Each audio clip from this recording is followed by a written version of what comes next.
After training archaeology and getting to 120, while you are doing collection logs, you will get artifacts that you are able to turn into the monolith.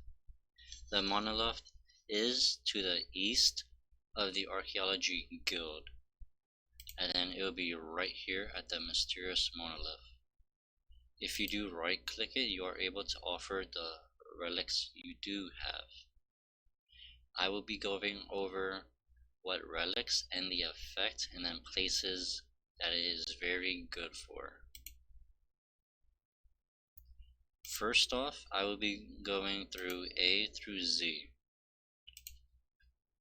And then just to talk about this layout over here, as you can see on the top left corner, I have 400 out of 500 energy. Each different relic requires a different amount of energy, and then you can like combination it wise up into 500. To the right of it will be your Chronotes. Activating a relic does require a one-time up cost fee to activate it. So if you notice on the right corner how it says harness power, you have the ability to choose which one you would like to override and then confirm it. Now let's begin. The first one is Absolink. This requires 112 archaeology. What this does is, as you can see on the top of the screen, it says it consumes 250 energy and it has a one-time cost of 5,000 Chronotes. What this relic does is teleport spells from the spellbook no longer require runes, however, you do not gain that magic experience. What is this relic good for? It is extremely good for doing clue scrolls, because you will constantly be teleporting from city to city, going to the next step. The next one will be always aids, and this requires 83 archaeology. This one is when wood cutting, you will always burn the cut logs for immediate fire making experience. This I will say is good for level 3 accounts that of course can't access Priftinius, so they won't be able to get the superheat form prayer, which does the exact same thing. So for this perk, it's pretty much for level 3 accounts who can't do that quest because they are level 3. Next up will be Berserker's Fury, which requires 56 archaeology. For this one, keep in mind you will need to sacrifice an amulet of Forsaken. As of recording for this moment, it is between 50 to 70 mil GP. So if you want to save money, you can actually just do barrels yourself and then just pretty much hope you get it. What this does is, the lower your health is, the more percent damage you are able to take, up to a maximum of 5.5% more damage for all styles the lower your health is. And then this does not stack with the Darok set effect.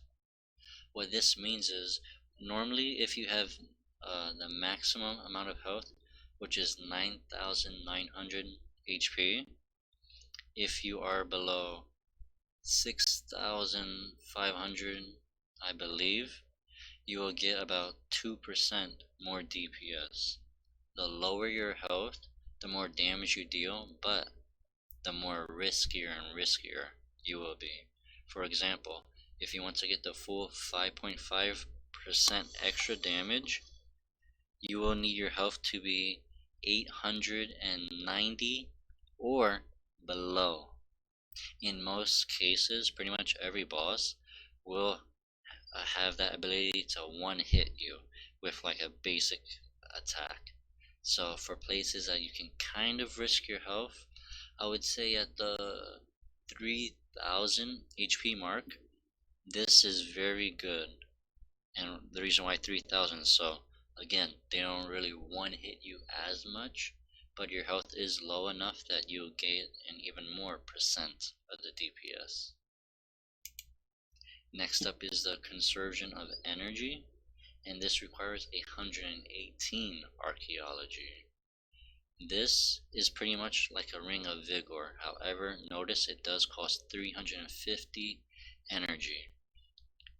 Usually when you sunshine from 100% adrenaline, you'll get 10% with the ring of vigor. If you have this active at the same time, they both stack. So when you use a sunshine, you'll have 20% adrenaline right off the bat if you were wearing the ring of vigor for that purpose. This is pretty much kind of good, but since it requires so much energy, it's kind of bad at the same time. Next up will be Death Ward, which requires 81 archaeology. This kind of stacks with the Berserker's Fury, because the lower your health is, when your health is below 50%, you will take 5% less damage. When your health is less than 25%, you will take 10% less damage. So Death Ward and Berserker's Fury kind of go together, so it's up to you if you can use it as a combo. Next up will be Deathless, which requires 91 archaeology. And this one is while you are training dungeoneering, when you die, you will not receive a penalty. This is pretty much good, so you can do like, I guess, suicide runs or like speed runs in a way that you don't have to worry about wasting time picking up food with the loot area. Next up will be the Divination Conversion, which requires 98 archaeology. This one, I would say it's actually very good considering that it converts all memories at the rift. You will instantly do it all in one go.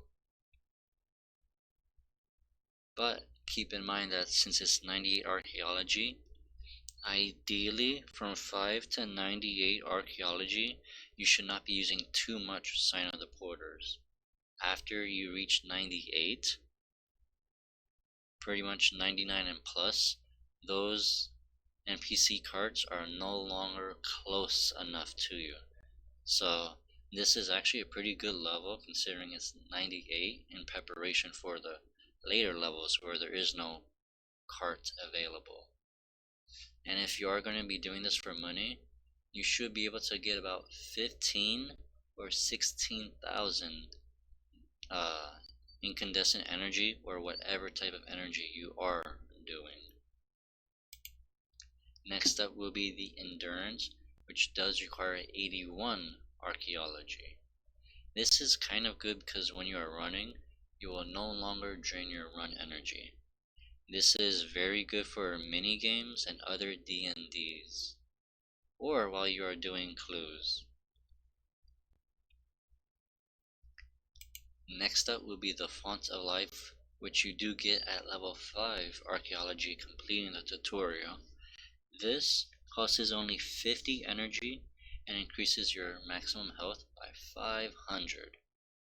This 500 health is actually very good because if you have full Virtus armor, you can actually get one extra onslaught hit compared to a full Tectonic. So it's actually kind of good, and it's such few energy required that you can afford to use it. Next up will be Fury of the Small, which requires 97 archaeology. What this does is it increases all basic abilities to give you 1% additional adrenaline. And keep in mind this does stack with the Impatient perk. Basics normally give you 7%. With this it will give 8, and then when your Impatient procs you will start getting 9. This is pretty much very good if you do use Revolution. Your basics will get you quicker to the thresholds that 1% does actually do a good amount. Next up will be heightened senses, and this requires 105 archaeology. What this does increases the maximum amount of adrenaline, which is normally 100. This will put it to 110. This, I would probably say, is a complete waste, considering it uses so much of your energy that you could pretty much not use anything else for, as in good perks. So for this, I would just ignore this entirely. Next up will be the Inspire All. This is a very good one if you are training combat to either 120 or 200 mil, as this gives you 2% more experience while you are training. Inspire Effort gives you 2% more experience while you are training gathering skills. Note that this also does work on archaeology. However, I think that is a huge mistake about this relic, because it did give people a huge advantage. And what I mean by advantage is how you are supposed to need 117, you can actually boost it from 115 archaeology. So those 2 extra levels, you'll be getting 2% more experience, which to me is a very unfair advantage. Next up will be the Inspire Genius. This requires 118 archaeology, and this increases experience gained while training artism skills. Next up will be Inspire Love, and this requires 116 archaeology, and this increases support skills by 2%. Keep in mind that the support skills is agility, thieving, and dungeoneering. So if you want, you can use the dungeoneering deathless perk and this together, so that even when you die, it's not a penalty. You will always get like free deaths pretty much, and you'll get 2% more experience while training it. Next up will be Luck of the Dwarves. This requires 83 archaeology.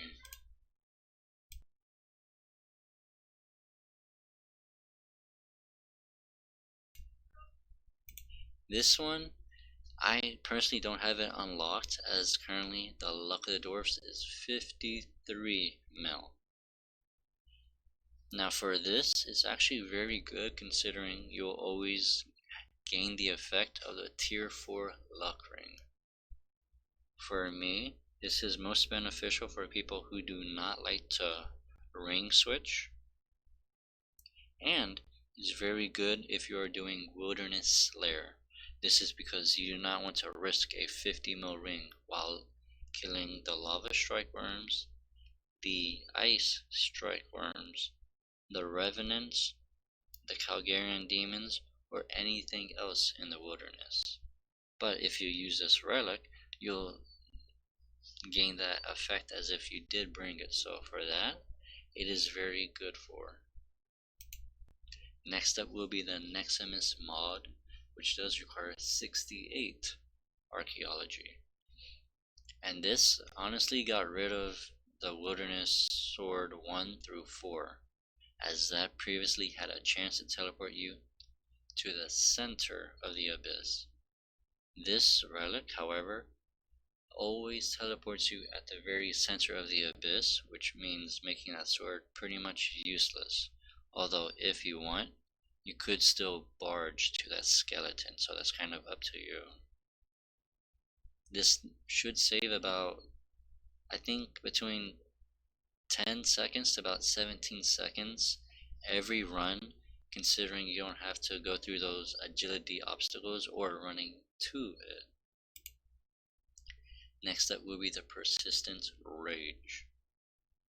This requires 98 archaeology, and what this relic does, it's basically like the adrenaline urn, that if you did complete the Halloween holiday event in 2018, and what both of these items do is it will not drain your adrenaline while outside of combat.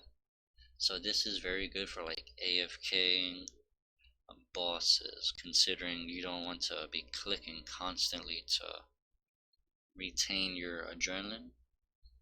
So for like AFK Corp, it could actually be very beneficial, as you always have more adrenaline instead of zero. So this is pretty good. Next up will be the farm ecology. This requires 81 archaeology.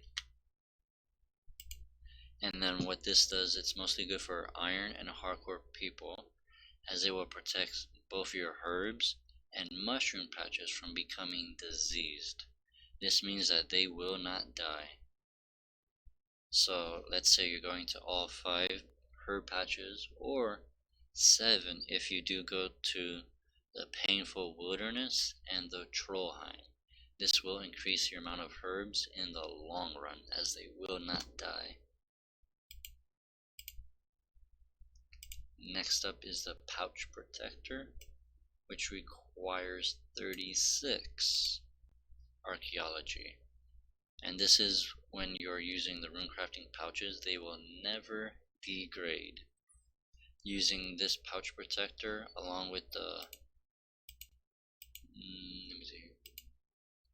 Neximus Gnome mod, it's pretty much a safe way for you to continuously make runes.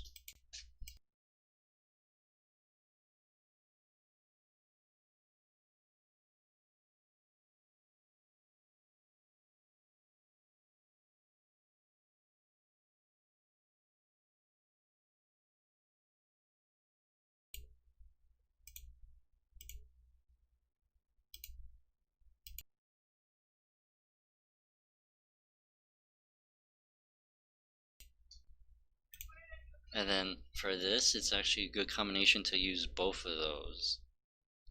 So this is kind of depending if you do have Saliske's endgame quest completed, because this, well, the items you get from it, it prevents your pouches from degrading. But if you are a level 3 account, then this is kind of a safe way to do it, and you don't have to quest whatsoever.